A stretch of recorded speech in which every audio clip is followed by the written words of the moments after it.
Muy buenos días, tardes o noches, dependiendo de en qué momento se encuentren viendo este video. Yo soy David Alfredo, su ayudante, y permítanme darles la más cordial de las bienvenidas a nuestro curso de mecánica analítica.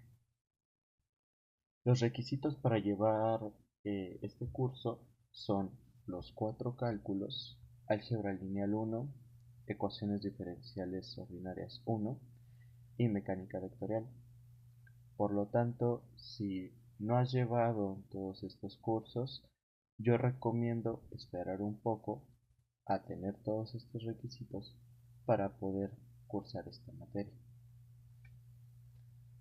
Porque pues el equipo docente, de alguna manera tenemos que suponer que ustedes, los estudiantes, tienen en sus conocimientos los temas abordados en cada uno de estos cursos previos. Sin embargo, también somos conscientes de que el cursar una materia no implica haber entendido el 100% de los temas, o incluso no implica recordar el 100% de los temarios. Por ello, voy a realizar una serie de videos, siendo este el primero, en los que voy a repasar breve pero detalladamente los fundamentos matemáticos para llevar a cabo esta materia, para poder cursar esta materia, la cinemática y los sistemas de partículas desde la mecánica newtoniana. Comencemos con los fundamentos matemáticos y empecemos revisando brevemente lo que son los sistemas de unidades. Pues para poder describir los fenómenos naturales de una forma cuantitativa y universal, es necesario establecer un conjunto de definiciones y patrones de medida para diferentes cantidades físicas, entre ellas las básicas, de tal manera que se puedan referir apropiadamente las propiedades físicas de cualquier fenómeno en cualquier laboratorio y por cualquier persona. Estos patrones son convencionales y deben ser adoptados de manera universal. Las definiciones sobre propiedades como el espacio, tiempo, masa, carga eléctrica, etc., se hacen en base en propiedades o fenómenos que son reproducibles en cualquier laboratorio. Otras cantidades físicas derivadas, como la energía, la fuerza, el momento lineal, se pueden dimensionar en términos de las cantidades básicas. Y pues bueno, las cantidades básicas en física son el segundo, que mide el tiempo; metro, que mide longitud; kilogramo, que mide masa; el coulomb, que mide carga eléctrica o electricidad contenida en un objeto; el kelvin, que mide temperatura; y la candela, que mide intensidad luminosa. Ahora vamos a repasar brevemente las cantidades vectoriales y escalares. Ustedes saben que una cantidad escalar es una cantidad especificada por un número y unidad, o bueno, a veces no es necesario tener la unidad, puede ser solamente el número. Y la cantidad vectorial es una cantidad física que, para ser especificada, requiere magnitud, dirección y sentido. Y pues por supuesto la unidad. En el espacio tridimensional, donde las posiciones se identifican por un sistema cartesiano ortogonal, el vector se va a caracterizar por 3 cantidades escalares llamadas componentes del vector. Cada componente va a corresponder a la longitud proyectada sobre dichos ejes cartesianos. En el espacio n-dimensional, el número de componentes será el mismo que la dimensión del espacio. Y aquí tenemos las notaciones habituales para un vector. Entonces, en libros ustedes pueden encontrar a los vectores como, por ejemplo, letras en negritas, o como con doble raya, y también es usual encontrarlas con una rayita en la parte de arriba, o con una flechita, o simplemente la letra en negrita o con doble raya, o una letra simple en imprenta pero con una rayita en la parte superior. Vale. Ahora, en un espacio cartesiano de dimensión n, un vector se puede escribir como sigue, como una n-ada ordenada. Las componentes ahí están ordenadas de acuerdo al orden de los ejes x1, x2, x3 y así hasta xn. Si el sistema de coordenadas es ortogonal, se pueden definir vectores unitarios, que aquí llame u1, u2, u3 y así hasta un, donde n es la dimensión del espacio vectorial en el que estamos trabajando. Al conjunto de estos vectores u se le llama base, y ustedes recordarán de sus clases de álgebra lineal que la base del espacio pues no es única. Sin embargo, para cada vector en el espacio n-dimensional va a existir un conjunto de escalares tal que podemos escribir al vector como una combinación lineal de los vectores de la base. Y bueno, pues aquí lo único que hice fue escribir a esta combinación lineal en notación condensada.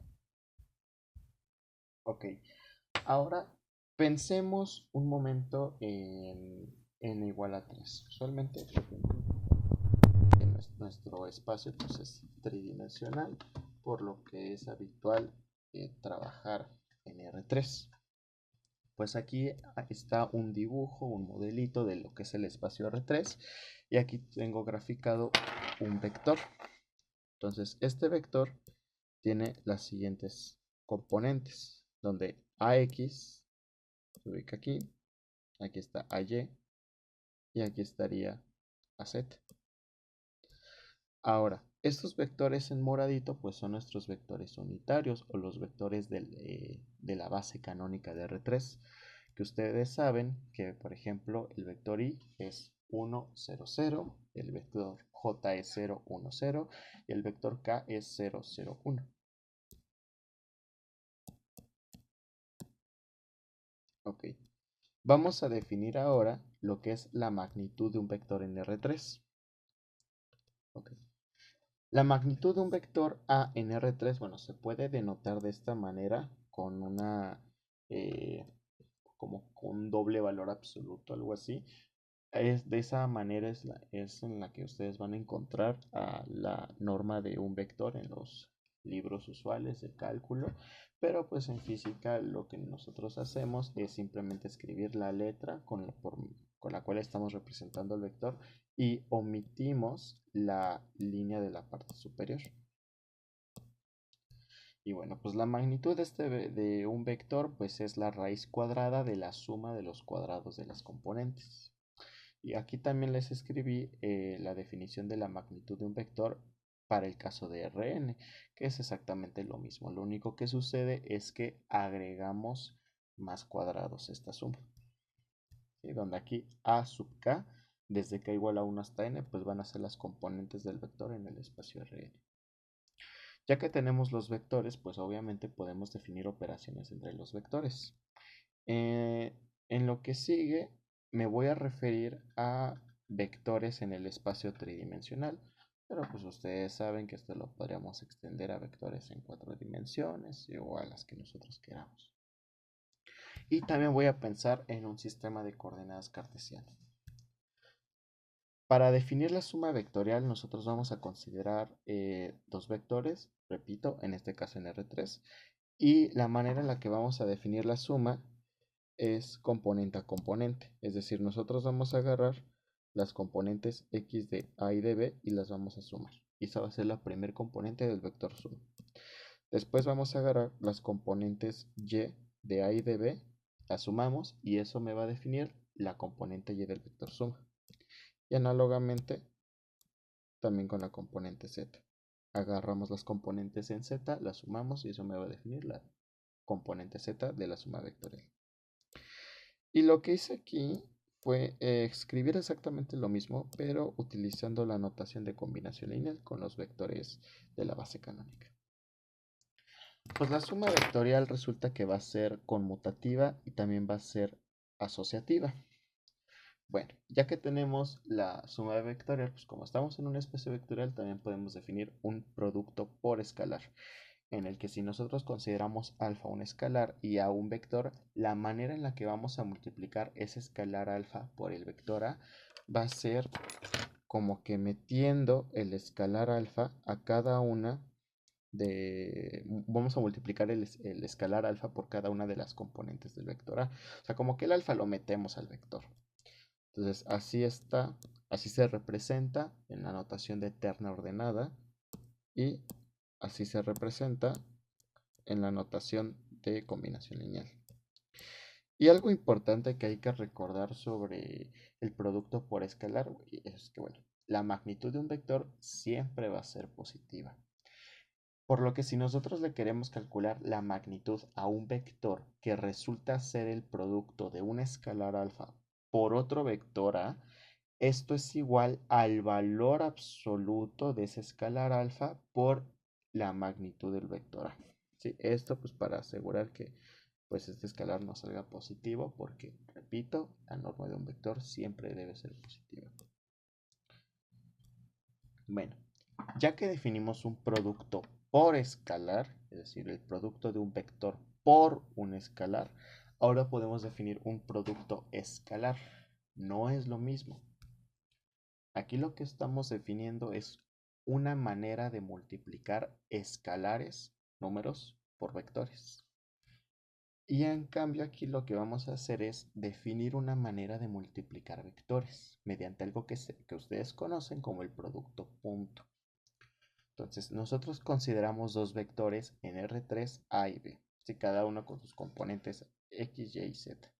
Pues el producto punto lo vamos a definir multiplicando las respectivas componentes y sumando los productos, es decir, la componente X por la componente X más la componente Y por la componente Y más la componente Z por la componente Z. Y así de fácil es como definimos el producto punto.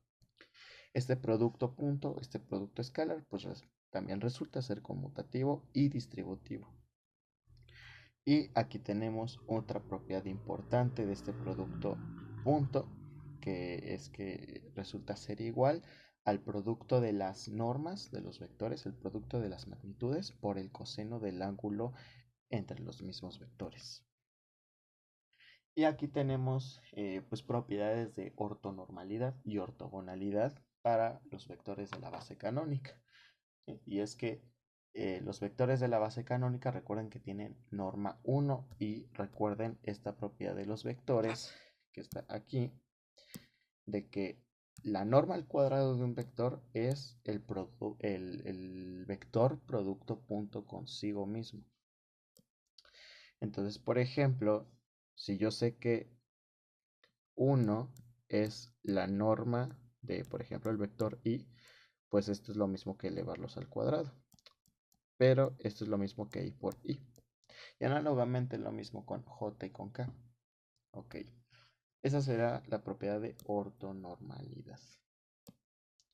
Pero ¿qué pasa ahora con la propiedad de ortogonalidad? Pues resulta que los vectores de la base canónica i, j y k pues son ortogonales. Lo que significa que el producto punto entre ellos pues se anula. Entonces ij o ik o jk pues va a ser el escalar 0. Bien. Ahora vamos a definir otra manera de multiplicar vectores y esta es un poco especial porque solamente se puede definir para vectores en R3. El producto por escalar y el producto escalar, el producto punto, se pueden definir en vectores de cualquier dimensión, pero este producto vectorial solamente se puede definir para vectores en R3. ¿Cómo lo vamos a definir? Consideramos, y noten aquí que estoy particularmente utilizando la notación de combinación lineal, consideramos un vector A de componentes AX, AY y AZ y un vector B de componentes BX, BZ, BX, BY y BZ. Pues la manera en la que vamos a representar el producto vectorial entre estos dos vectores, a manera de memotecnia podemos verlo de la siguiente manera, con un determinante. El determinante de una matriz que en la primer fila va a tener los vectores de la base canónica i, j y k. Y en la segunda fila va a tener los componentes, las componentes del vector A, y en la tercera, y en la tercera y última fila vamos a tener a las componentes del vector B. Entonces, esto es una memotecnia, pero que nos ayuda mucho, porque pues si nosotros calculamos este determinante por cofactores, como lo sabemos hacer de álgebra lineal, ustedes en álgebra lineal cuando tenían algo de este estilo, ¿qué hacían? Pues ponían el primer elemento del elemento de la fila 1 y columna 1, y pues lo ponían aquí, ¿no? Después como que esto lo tachaban, como que imaginaban que no estaba y se centraban en como que en la submatriz de 2 por 2 que les quedaba aquí y calculaban este determinante. Bueno, es AY por BZ, está aquí, menos AZ por BY, que es lo que tengo aquí, ¿no? Y así sacaban la primer componente. Ahora, para la segunda componente ya se tomaban el elemento de la fila 1, pero columna 2, y al momento de ponerlo le ponen el signo. Sí, acuérdense que cuando calculamos un determinante por cofactores, pues hay que ir intercalando el signo. Y un más, menos, menos. Y hacemos lo mismo, como que imaginan que esto no está y se centran en el determinante 2 por 2 de aquí. Pues es AX por BZ y acá, ¿no? Menos AZ por BX y pues es lo que aquí está. Y por último, pues volvemos a intercalar signos. Pues sí. Y aquí pues más el K. Imaginamos que esto no está. Pues este determinante es justamente AXBY menos AYBX. Y ya pues lo que estoy haciendo en las siguientes en los siguientes pues es reordenar. Pues por ejemplo aquí el signo menos ya lo distribuí. Aquí me quedó AZBX menos AXBZ. Y esta sería la definición formal del producto vectorial entre dos vectores en R3. Pero pues, esta forma pues, está medio difícil, ¿no? De aprenderse, de que nos la aprendamos de memoria. Y es por eso que esta memotecnia del determinante nos ayuda pues, bastante. Bueno, pues el producto vectorial pues, también va a tener propiedades. Aquí tenemos la propiedad distributiva. Aquí tenemos la propiedad de la norma del producto vectorial. Que pues, aquí pueden observar que es el producto de las normas por el seno del ángulo entre ellos. Y esta propiedad es pues, la que nos va a indicar que, por ejemplo, si yo tengo un vector V, y yo le saco producto cruz con él mismo, ¿cuál sería el ángulo entre estos dos vectores?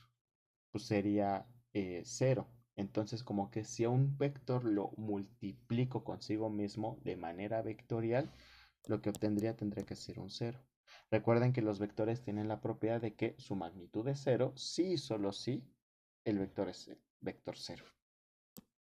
Y también, pues, por ejemplo, si yo hago el producto vectorial de V con un TB, es decir, el vector B, luego producto cruz con una extensión del mismo, ya sea, no importa si el escalar T es positivo o negativo. Noten que si, por ejemplo, el escalar T fuera positivo, los vectores estarían en la misma dirección. Su ángulo entre ellos sería 0. Seno de 0 es 0, entonces la magnitud sería 0, por lo tanto, este producto vectorial es 0. Y si los vectores fueran lo que ustedes llaman, bueno, lo que se suele llamar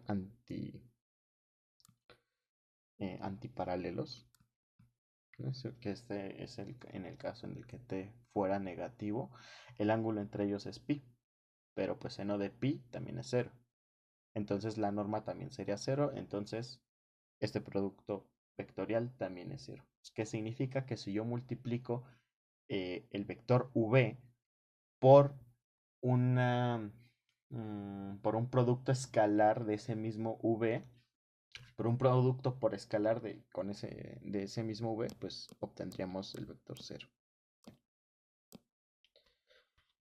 Y esta tercera propiedad que pues se me parece bastante interesante, que es que el producto vectorial no es conmutativo, de hecho es anticonmutativo, ¿sí? A cruz B no es lo mismo que B cruz A. De hecho, sería el inverso aditivo de B cruz A.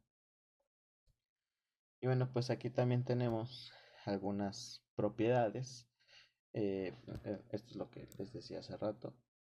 I cruz I es lo mismo que J cruz J, es lo mismo que K cruz K, y eso es lo mismo que el vector 0. Y ahora, estas propiedades de aquí, pues, ustedes podrían demostrarlas si quisieran utilizando esta definición del producto vectorial o utilizando la famosa regla de la mano derecha, que es una manera intuitiva de convencernos de que estas reglas son correctas. Si lo quisieran hacer mediante el determinante, por ejemplo, vamos a hacer la primera I cruz J, pues recuerden que en el determinante ponemos, yo creo que esto lo voy a borrar para que se entienda mejor. Recuerden ustedes que el determinante en la primera fila siempre son los vectores de la base canónica, I, J y K. Ok. En la segunda fila irían las componentes del primer vector, es decir, del I. ¿Qué componentes tiene I? Pues tiene 1, 0 y 0. 1, 0 y 0. Y en la última fila irán las componentes del segundo vector, que es el J. ¿Qué componente tiene J? Pues tiene 0, 1 y 0. Y ahora hay que calcular este determinante mediante cofactores. Entonces, ponemos primero el elemento de la fila 1, columna 1, que es este. Nos imaginamos que tachamos esto y calculamos este determinante de aquí. Pues que de hecho este determinante vale 0. Ok, es este de aquí. Ahora, ponemos este elemento, le ponemos, intercambiamos el signo y nos imaginamos que tachamos la primera fila y la segunda columna y calculamos el determinante que se forma. Entonces 1 por 0, 0, menos 0 por 0, 0. Y es este de aquí. Por último, ponemos este elemento, volvemos a intercambiar el signo, ahora toca aún más. Nos imaginamos que tachamos la primera fila, tercera columna y calculamos el determinante que se forma aquí, que es 1 por 1 menos 0 por 0, 0. Entonces, el resultado es 1 y esto es el vector K, que es lo que tenemos aquí. Entonces, de esa manera ustedes podrían demostrar estos productos vectoriales mediante el determinante, o les repito, si quieren utilizar la mano derecha, eh, pues también está bien, ¿no? Perfecto. Ahora pues una operación, perdón, que se llama triple producto escalar, que esto es cuando yo hago producto punto de un vector con un producto cruz. Y la manera de calcular esto, pues puede ser con este bonito determinante. Acuérdense que el producto punto, pues es un escalar. Entonces, yo de este determinante justamente voy a obtener un escalar. Y de hecho la expresión que obtendríamos de esta cuenta, pues sí coincide con este determinante. Y también se va a satisfacer esta especie de asociatividad del triple producto escalar. Ok, A punto B cruz C resulta ser lo mismo que A cruz B punto por C. Y esto resulta ser lo mismo que B punto C cruz A. Y también vamos a tener algo que se llama el triple producto vectorial, que pues es cuando tengo un A en producto vectorial con un B cruz C. Entonces la fórmula para calcular este producto vectorial pues es este de aquí.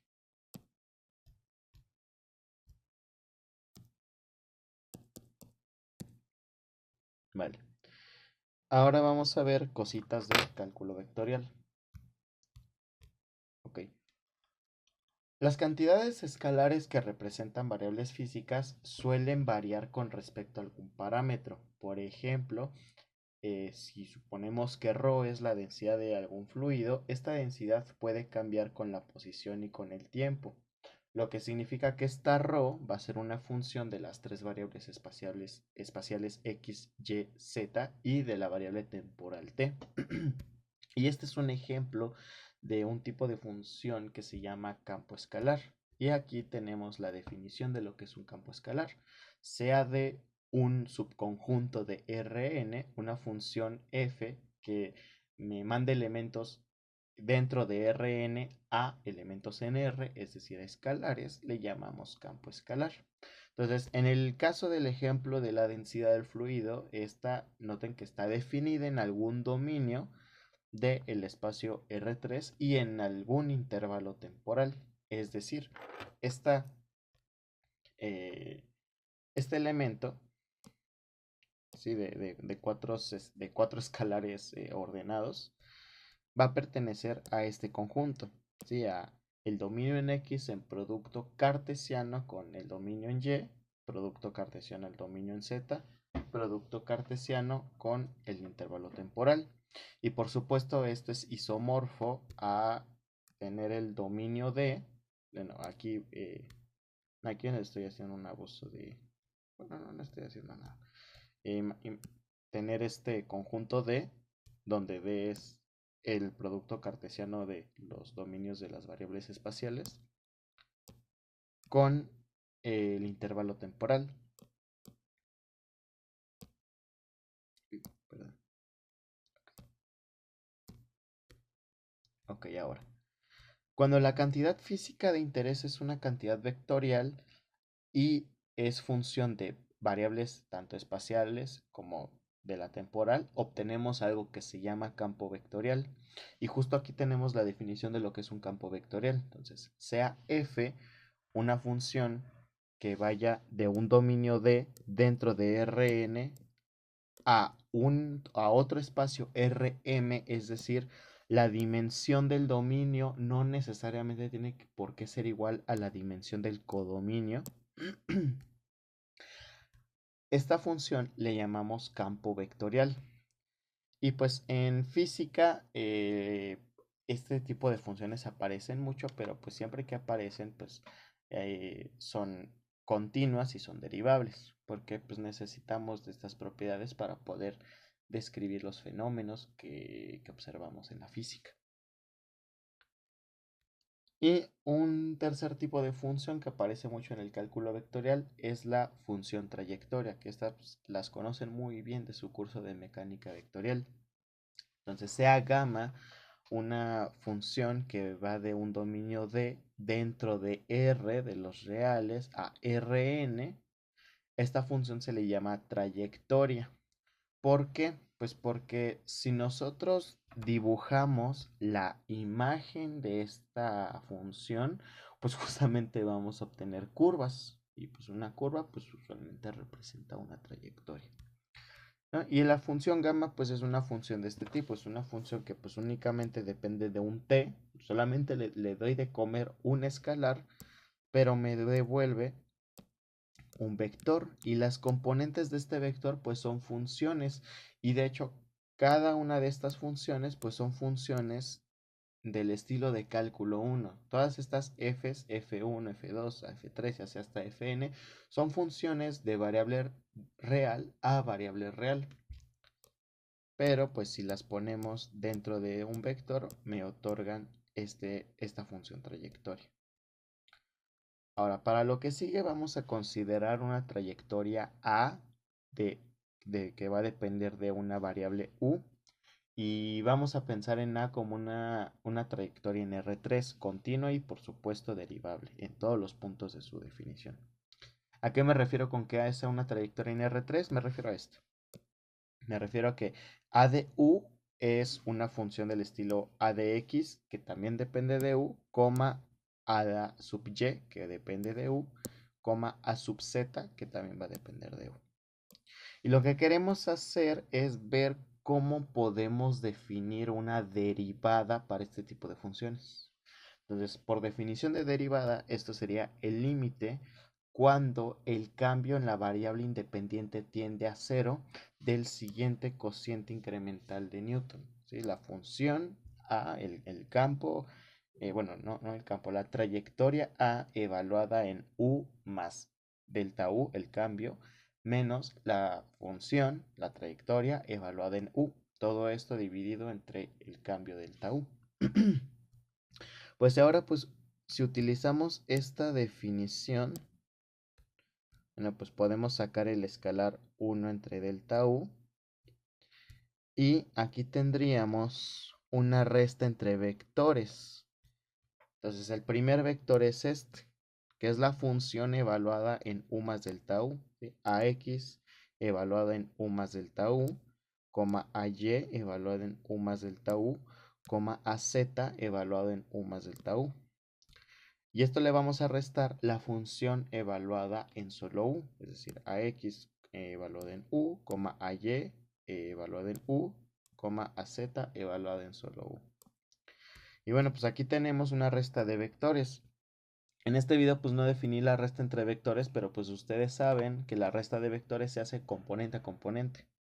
Entonces, este vector resulta ser este de aquí, a de a sub x evaluado en u más delta u menos a sub x evaluado en solo u, coma a sub y evaluado en u más delta u menos a sub y evaluado en solo u, coma a sub z evaluado en u más delta u menos a sub z evaluado en solo u. Y ahora fíjense que las componentes de este vector son justamente incrementos, son cambios sobre las distintas funciones escalares. No son campos escalares, son funciones de variable real a variable real. ¿Sí? No se le llama campo escalar porque son funciones de una variable independiente y me devuelve una variable dependiente. No son campos escalares, pero se les llaman funciones escalares. Y bueno, lo que quiero dar a entender es que cada una de estas restas pues son funciones del estilo de cálculo 1.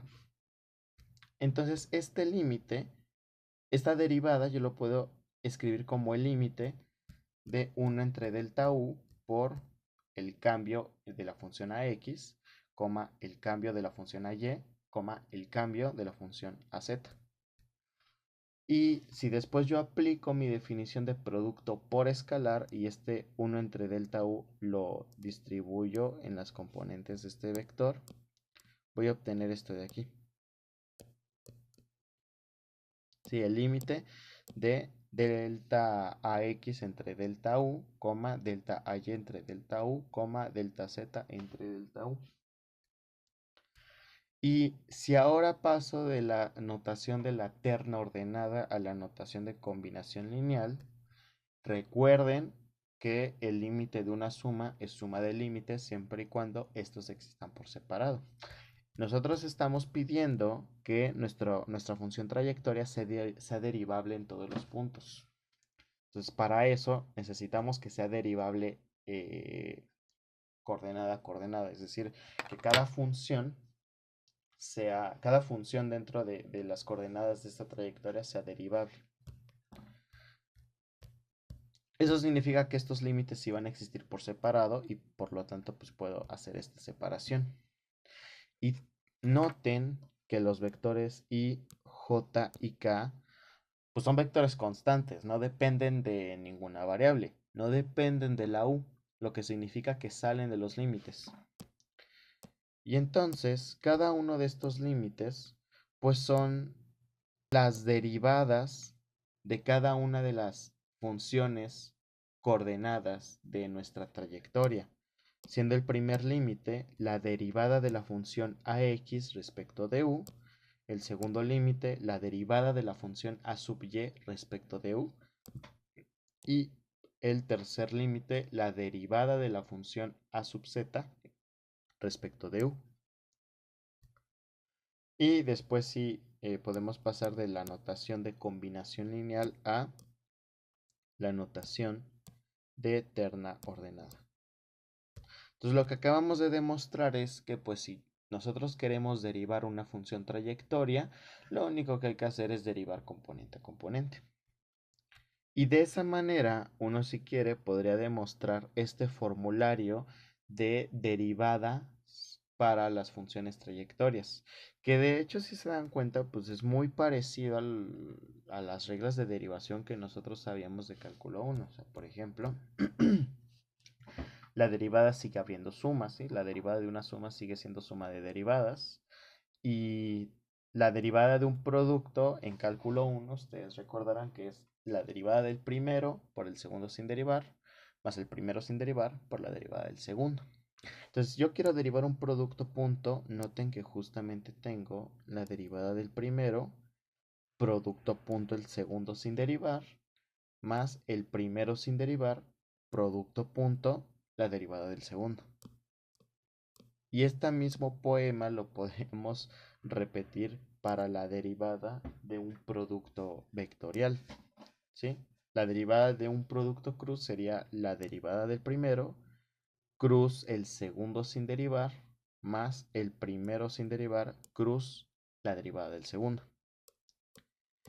Pero ahora, ¿qué pasa si, por ejemplo, tenemos una función phi de cálculo 1, una función de variable real a la variable real, y esta función ya la quiero multiplicar por una trayectoria? O sea, se puede. O sea, sabemos que podemos multiplicar escalares por un vector. Una trayectoria es un vector, ¿sí? Y una función phi de las de cálculo 1, pues al final, cuando uno las evaluaba, pues siempre obtenía un escalar. Entonces, podemos multiplicarlas y tener un vector, por lo tanto, pues son trayectorias también. Pues noten que se sigue satisfaciendo la misma regla. O sea, tenemos la derivada del primero, aunque esta sea una derivada de cálculo 1, por el primero sin derivar. No, el segundo sin derivar, perdón. Más el primero sin derivar por la derivada del segundo. Pero esta derivada del segundo ya es la derivada de una trayectoria. Entonces, esta derivada es un escalar. ¿Sí? Es una función de cálculo, una derivada de cálculo 1. Pero al multiplicarla por este vector A, por esta función vectorial A, esta trayectoria A ya se vuelve un vector. Esta phi, que es una función de cálculo 1, pues es un escalar. Pero ya sabemos que la derivada de trayectorias es otra trayectoria. La derivada de un vector es otro vector. Entonces, este producto también va a ser un vector. Y bueno, y por último tenemos estas dos reglas para el triple producto escalar y el triple producto vectorial, que si se dan cuenta es en esencia lo mismo, ¿sí? Es la derivada del primero por el segundo sin derivar, más el primero sin derivar por la derivada del segundo. Solo que aquí la derivada del segundo sería la derivada de b cruz c. Y con esta regla, pues ustedes se pueden dar cuenta que la derivada de b cruz c en efecto es la derivada de b cruz c sin derivar más b sin derivar cruz la derivada de c. Análogamente, para el triple producto vectorial, tenemos la derivada del primero cruz el segundo sin derivar, y en este caso todo el segundo es b cruz c, más el primero sin derivar cruz la derivada del segundo. En este caso el segundo es b cruz c, por lo tanto su derivada vuelve a ser la derivada de b cruz c sin derivar más b sin derivar por la derivada del c. Y bueno, pues esto es lo que les decía. Para este formulario estamos considerando phi, una función escalar de una sola variable, una función que vaya de un dominio contenido en los reales a los mismos reales, una función de cálculo 1, y a, b y c, funciones trayectorias. Perfecto.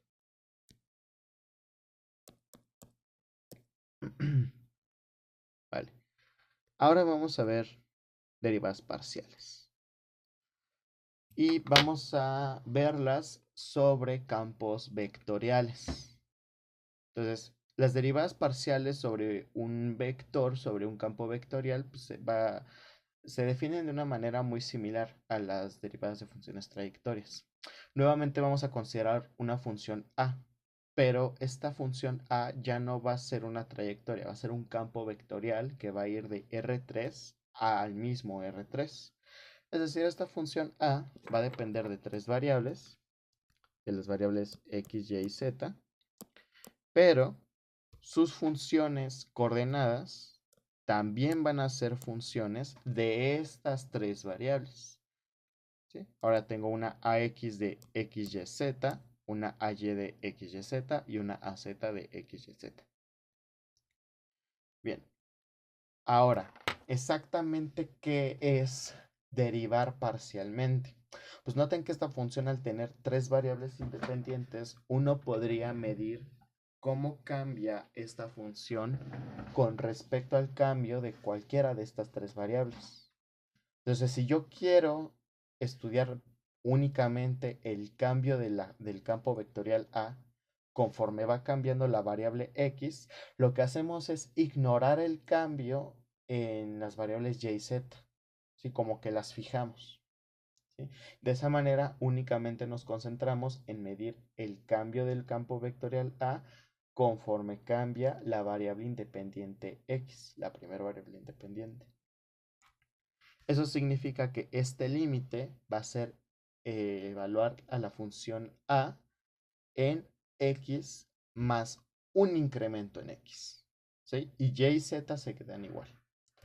Y esto le resto la función A, el campo vectorial A, evaluado en X, Y, Z. Y bueno, y todo esto sobre el cambio delta X. Pues vamos a utilizar la definición de nuestro campo vectorial A. Sabemos que esto es AX de XYZ, AY de XYZ, AZ de XYZ. Entonces,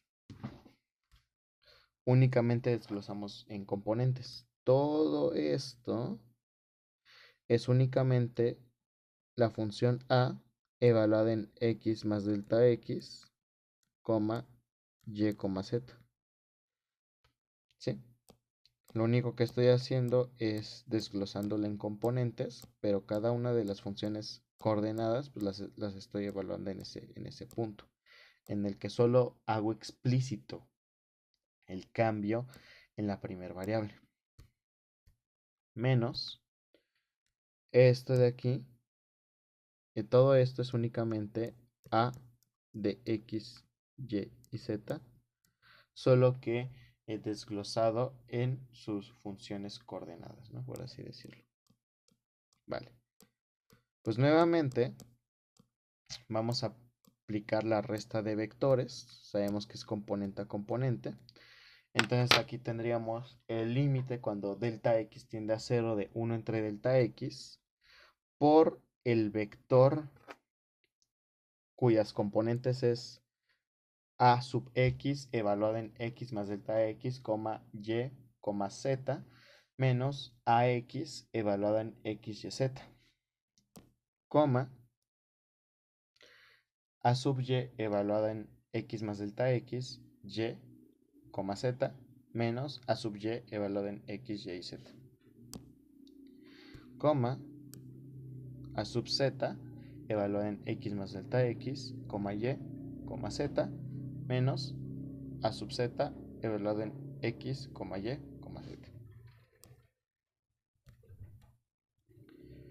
Y en el siguiente paso lo que hice fue pasar de la notación de terna ordenada a la notación de, de combinación lineal, utilizando los vectores de la base canónica. Nuevamente, sabemos que el límite de una suma es suma de límites, siempre y cuando los límites existen por separado. Nuevamente tenemos que suponer que esta función, este campo vectorial A, es derivable en todos sus puntos del dominio y por lo tanto debe ser derivable coordenada a coordenada. Eso significa que yo puedo separar en esta suma de límites en donde los vectores unitarios i, j y k están fuera de los límites al ser vectores constantes y no depender de la variable u.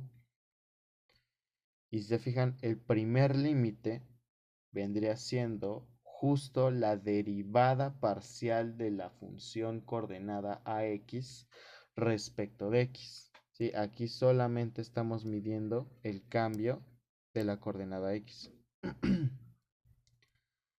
El segundo límite vendría siendo la derivada parcial de la función AY respecto a X. Únicamente estamos midiendo cambio en X.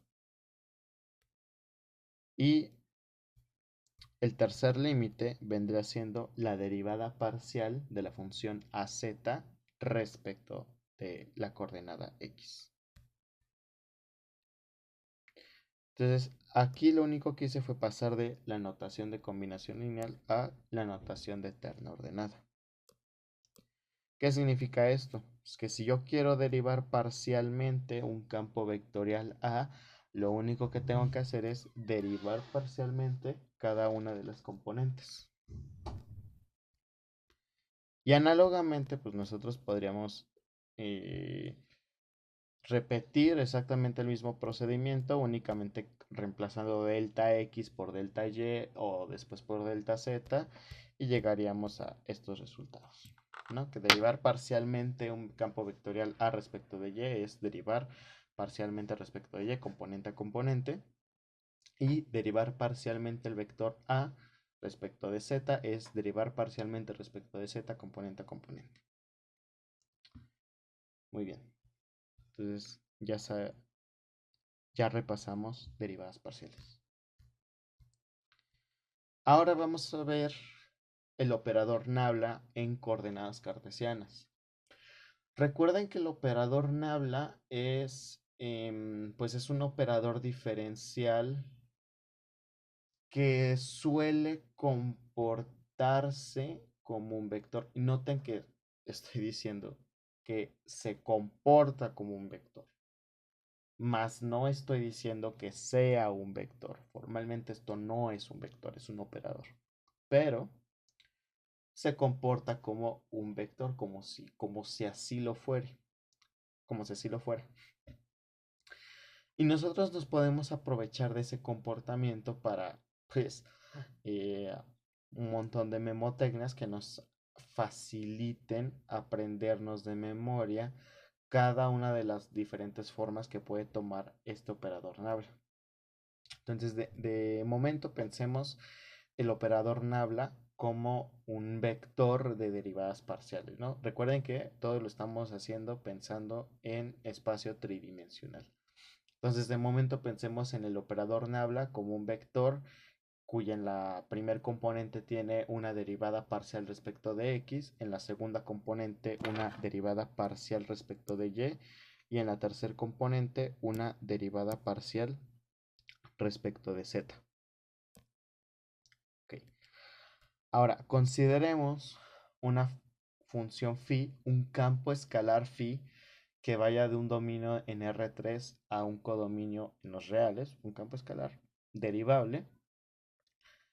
Si yo le aplico nabla a esta función phi, voy a obtener algo que se llama gradiente de phi, que es justamente un vector de derivadas parciales. ¿Sí? El gradiente es agarrar la phi y derivarla parcialmente respecto de x, después derivarla parcialmente respecto de y, y en la tercer componente derivarla parcialmente pero respecto de z. Entonces aquí tenemos el gradiente en notación de terna ordenada y en notación de combinación lineal. Y esto me refiero con que el operador nabla se comporta como si fuera un vector. Si nosotros utilizamos esa memotecnia del operador nabla como vector, pues entonces esto sería nabla. Y pues aquí está la función phi. Y esto es el gradiente. Este es el gradiente. Entonces noten que el gradiente es como si nosotros agarráramos la función escalar phi. Recuerden que phi pues, es un campo escalar, entonces al final de la evaluación, pues vamos a obtener un escalar, un número. Entonces es como si agarráramos el escalar phi y lo distribuyéramos a lo largo de este vector de la misma manera en como lo hacemos con el producto por escalar. Ok, entonces esto es el gradiente. Ahora vamos a la divergencia. Entonces consideremos un campo vectorial A que vaya de un dominio dentro de R3 al mismo R3, un campo vectorial derivable. Le llamamos divergencia de A a la aplicación en producto punto con el operador nabla. Es decir, igual, memotécnicamente es como si nosotros agarráramos este operador nabla como vector e hiciéramos el producto punto con este campo vectorial. Entonces recuerden que el producto punto es la suma de los productos de las componentes. Entonces es como si nosotros agarráramos este AX y por este den de X, pues es la derivada de AX respecto de X. Y lo sumamos con esta Y, con este den de Y, pues es la derivada de AY respecto de Y. Y eso lo sumamos con AZ por den de Z, que es la derivada parcial de AZ respecto de Z. Y esto es el gradiente. Digo, esta es la divergencia. Sí, la divergencia de un vector es un escalar y a este escalar se le conoce como fuente del campo A. ¿Por qué fuente? Pues bueno, si ustedes ya cursaron electromagnetismo 1, no es necesario haber cursado electromagnetismo 1 para tomar esta materia, pero pues sí ayuda, ¿no? Entonces, si recuerdan cuál era la primera de las ecuaciones de Maxwell, que era que la divergencia del campo eléctrico era la densidad de carga entre la permitividad eléctrica del vacío. La manera en la que se interpreta esta ecuación es justo como que las cargas son fuente de campo eléctrico. Entonces, cuando tenemos una divergencia, eso lo asociamos directamente con una fuente de dicho campo vectorial.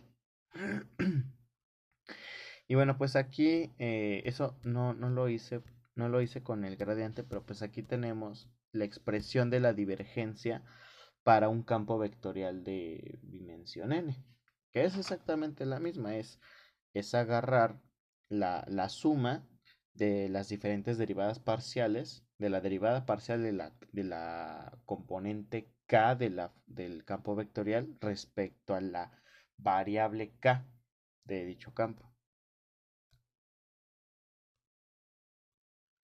Ok, y ahora tenemos al rotacional.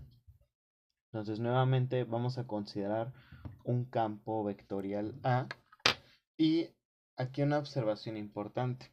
Nosotros para el gradiente y para la divergencia y también para algo que se va a llamar laplaciano, nosotros podemos definir estos tres operadores en un campo vectorial de cualquier dimensión. O sea, aquí yo lo estoy poniendo para campos vectoriales de dimensión 3, pero el gradiente, la divergencia y el laplaciano lo podríamos definir para campos vectoriales de dimensión n, pero el rotacional no.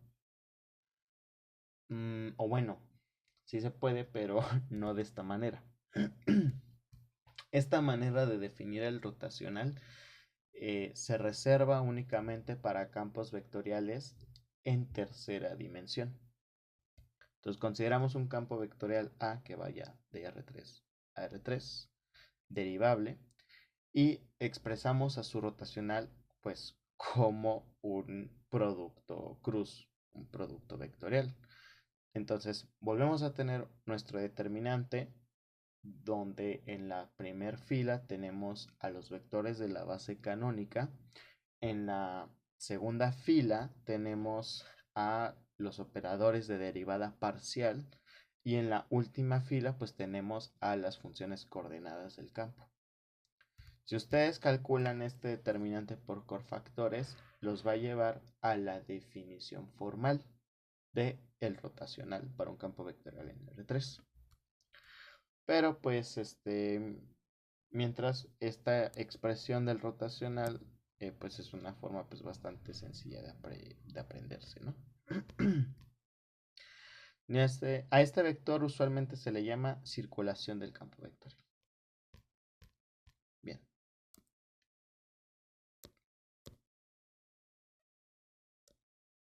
Y bueno, para terminar con este video, vamos a ver lo que es el laplaciano. Entonces se define el operador laplaciano como la divergencia de, bueno, no es que se defina así, sino que igual esto es una memotecnia. Laplaciano uno lo puede pensar como que si le sacara divergencia al gradiente, o en palabras más, digamos, vulgares, como que si uno hiciera el producto punto de Nabla consigo mismo. Es decir, como si uno hiciera den de x, den de y, den de z, punto, den de x, den de y, den de z.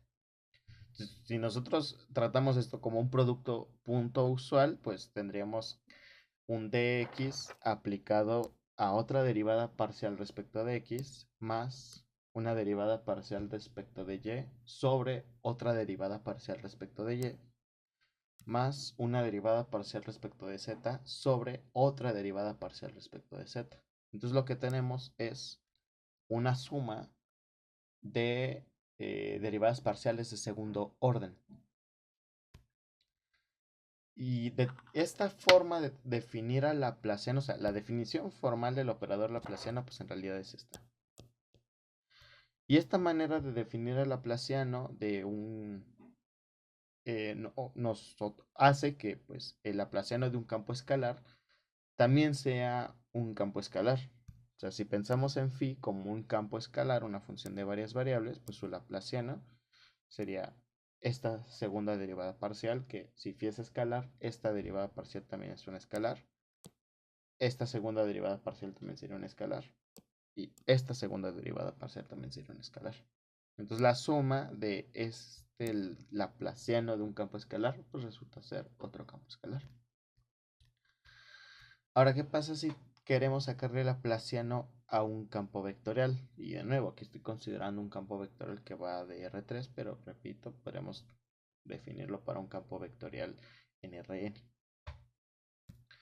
Pues noten que cada una de estas derivadas parciales de segundo orden son vectores, porque aquí esta A en realidad es esta terna ordenada, ¿sí? Entonces, por ejemplo, la primer derivada parcial sería la segunda derivada parcial respecto de x de la coordenada ax, la función coordenada ax, coma, la segunda derivada parcial respecto de x de la función coordenada a sub y, coma, la segunda derivada parcial respecto de x de la función coordenada a z. Y así con estas también. Solo que aquí en lugar de x es y y aquí en lugar de x es z. Entonces esto, pues al final me va a otorgar un vector. Y ya que nosotros pues hemos definido el operador Nabla y hemos definido su forma en gradiente, divergencia rotacional y laplaciano, pues tenemos este formulario de propiedades del operador Nabla, actuando de diferentes formas. Por ejemplo, en la primera propiedad tenemos la divergencia de un campo escalar por un campo vectorial. O sea, un campo escalar por un campo vectorial, pues sería una función vectorial también. Entonces le puedo sacar divergencia.